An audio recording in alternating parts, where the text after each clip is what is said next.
Oi, pessoal! Hoje a gente vai falar um pouco sobre a osteoradionecrose, conhecida também pela sigla da ORN, tá bom? O câncer, ele é o principal problema de saúde pública no mundo, no que vai figurar aí como uma das principais causas de morte e, como consequência, uma das principais barreiras para o aumento da expectativa de vida em todo o mundo. O Instituto Nacional do Câncer, o INCA, ele faz uma estimativa por triênio dos novos tipos de casos, né, de câncer que podem ocorrer, no Brasil. Então, ele faz essa estimativa por triênio.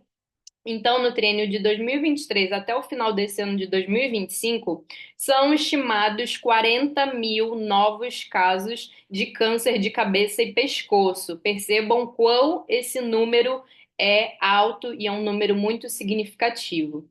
O tratamento aí para o câncer de cabeça e pescoço, ele pode variar de acordo com a sua localização, estadiamento, presença de linfonodos afetados e possíveis metástases. E os principais tratamentos são a cirurgia, a radioterapia e a quimioterapia. A cirurgia, ela é frequentemente usada para remover o tumor primário. A radioterapia, ela vai ser empregada para destruir células cancerígenas remanescentes e prevenir as recorrências. E a quimioterapia, pode ser administrada antes ou após a cirurgia ou a radioterapia para reduzir o tamanho do tumor, no que vai controlar as metástases e aumentar as taxas de sucesso do tratamento para o câncer de cabeça e pescoço.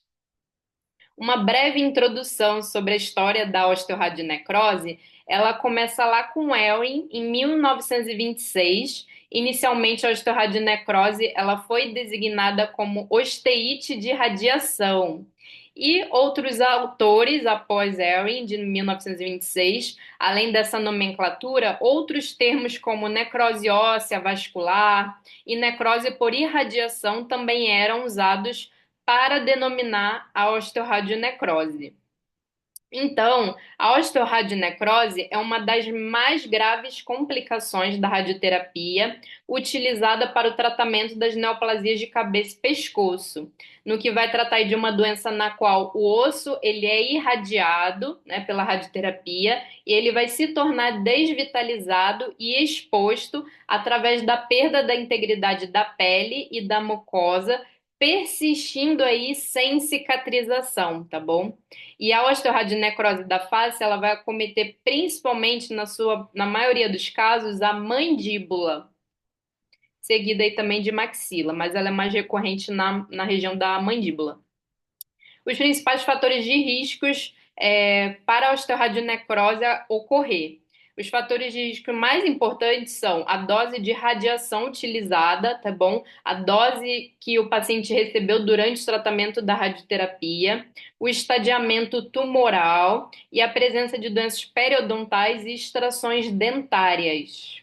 Então, a dose de radiação representa um dos maiores e mais importantes fatores de riscos para a osteoradionecrose, porque quanto maior for a dose de radiação, maior é o risco de ocorrer os casos de osteoradionecrose.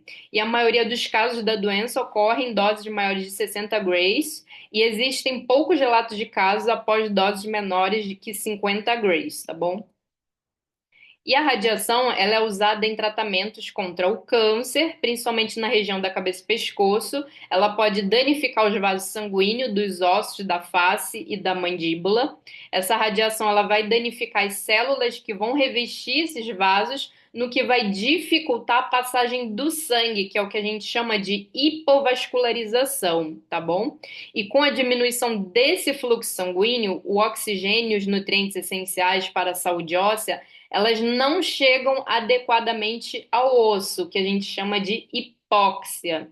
E sem o oxigênio e nutrientes suficientes, essas células ósseas elas morrem, levando aí a osteoradionecrose, que aqui é o nosso osso exposto, o osso necrótico exposto na mandíbula, que essa imagem representa. Essa outra imagem aqui também representa um caso de osteoradionecrose em região de mandíbula.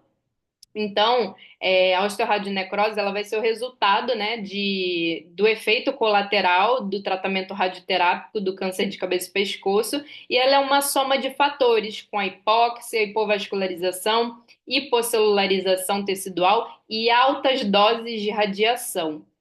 Então, a osteoradionecrose na mandíbula, ela é mais frequente que na maxila por diversos fatores, mas o mais comum é devido ao fator de haver menor vascularização e tecido ósseo mais compacto na área mandibular, o que vai ocasionar aí o aumento da dispersão eletrônica e, consequentemente, vai aumentar a dose de radiação recebida nessa região. Então, aqui eu trago alguns casos também.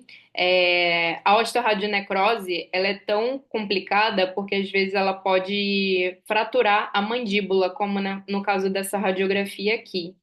E é um tecido ósseo ali necrótico exposto. Então, as características clínicas, né, da osteoradionecrose trismo, dor local, paciente sente dor, exposição óssea, como mostrei na imagem anterior, drenagem de secreção e halitose. Os tratamentos para osteoradionecrose definidos aí pela literatura científica. O primeiro é o cirúrgico, tratamento cirúrgico, onde a gente vai ter o desbridamento do tecido necrótico e a excisão cirúrgica, que a gente chama de mandibulectomia em alguns casos. O 2, a gente pode ter o tratamento medicamentoso, tá? O uso de antibióticos, anti-inflamatórios, bisfosfonatos, o protocolo pentóculo também, que ele é muito abordado na literatura científica e ele é muito eficaz. A oxigenoterapia, estudos demonstram aí uma taxa de sucesso entre 70% a 85% dos casos. Laser terapia pode ser associado também e utilizado como complemento ao tratamento cirúrgico ou medicamentoso para que a gente possa ter aí a reparação, a cicatrização óssea daquele tecido com a ajuda do laser. E a ozonioterapia, onde estudos preliminares eles demonstram potencial na cicatrização de feridas e no combate à infecção da osteoradionecrose.